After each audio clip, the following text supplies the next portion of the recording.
Hello everyone, my name is Sonali. I welcome you once again in a new episode of Knowledge Feast.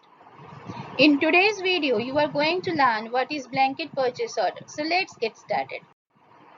As you can see in the screen, that blanket purchase order, that is a specific type of purchase order.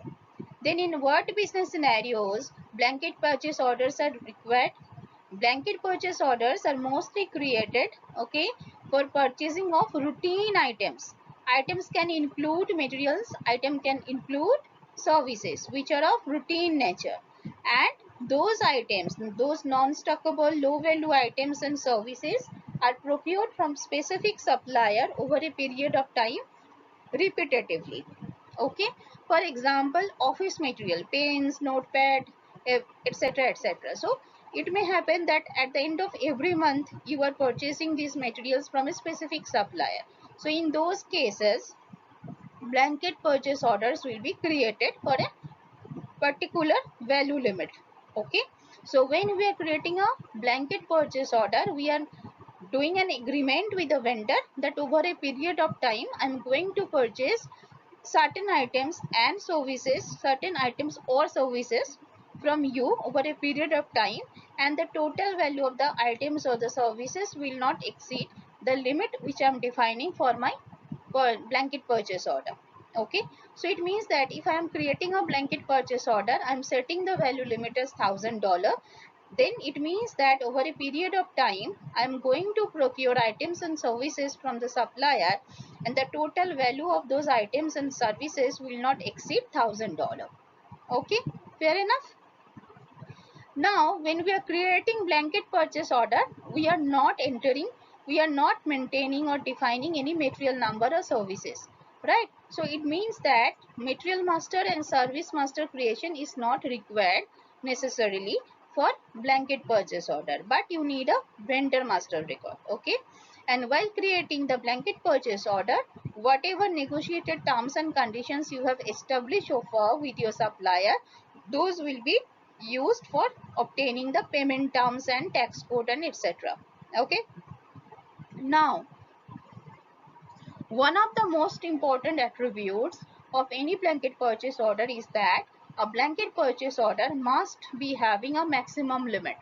Okay, so it means that whenever we are creating a purchase order, a blanket purchase order type, then we need to define a maximum limit. Okay, and we need to define the validity start date, end date of the blanket purchase order. So it means that for the validity period, whatever we are maintaining while creating the blanket purchase order, the purchase order will remain open for that time period, and multiple invoices, multiple procurement can be done, and for each of the procurement, multiple invoice, one invoices for each of the procurement can be posted.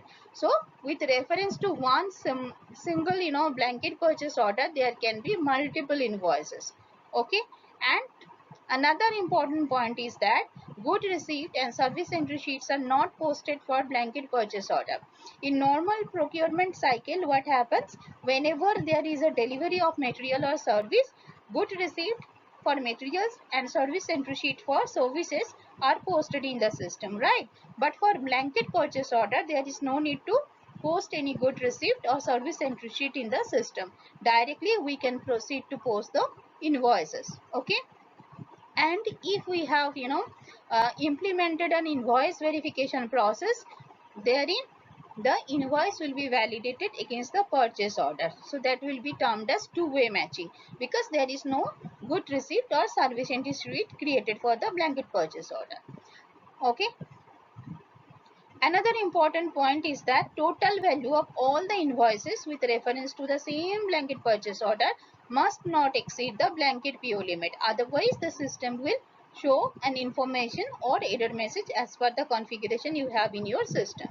Okay, so just to reiterate, what is a blanket purchase order? Blanket purchase order is a specific type of purchase order. Okay, it is used mostly to procure routine items, repetitive purchase. Okay, and those items are non-stockable items of low value or routine supplies, routine services. Okay, and while we are creating a blanket purchase order, what will happen, we need to define a limit, a maximum limit for the blanket purchase order, and we need to also maintain a validity periods, validity start date and end date, so that the blanket purchase order will remain open for that validity period.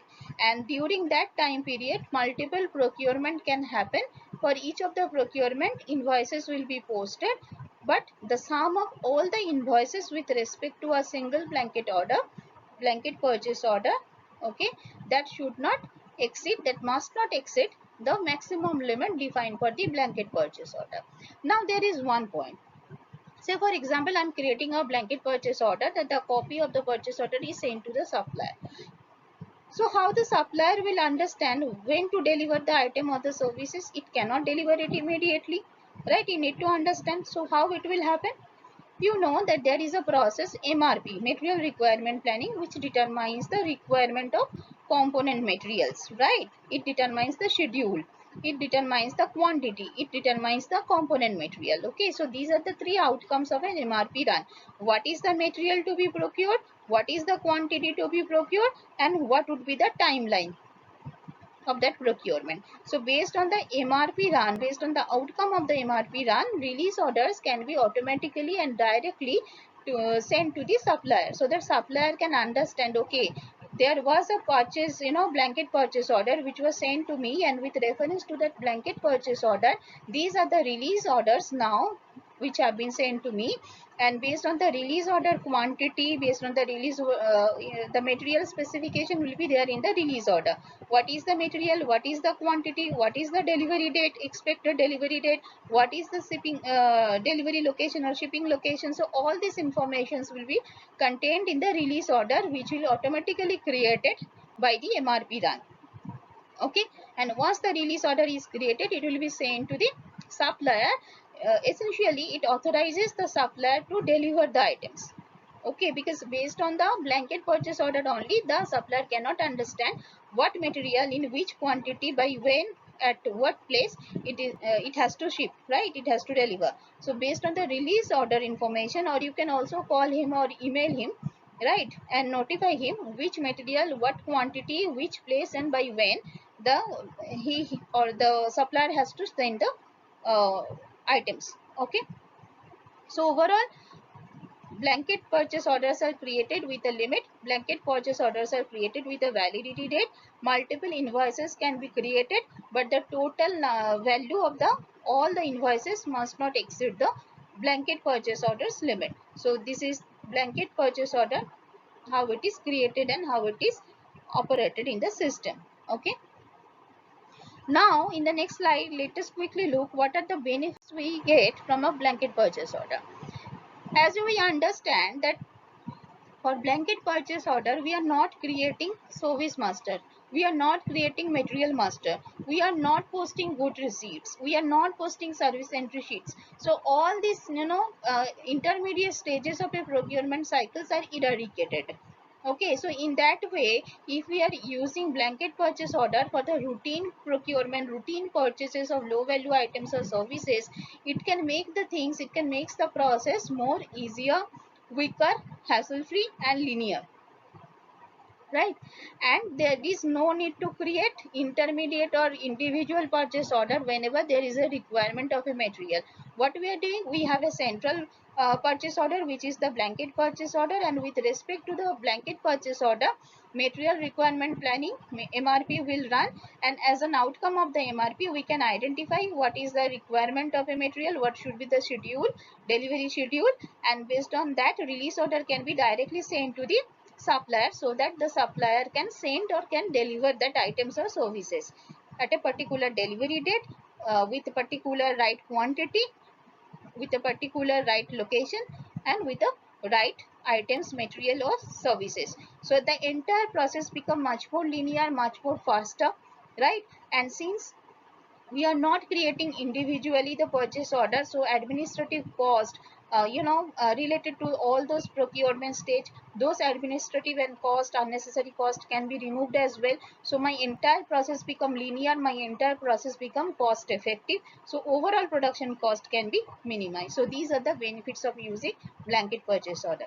That's all for today's session. I hope you liked the video. If you really liked it, do not forget to subscribe, add your comments and like my videos. Okay, so see you in the next session. Thank you so much.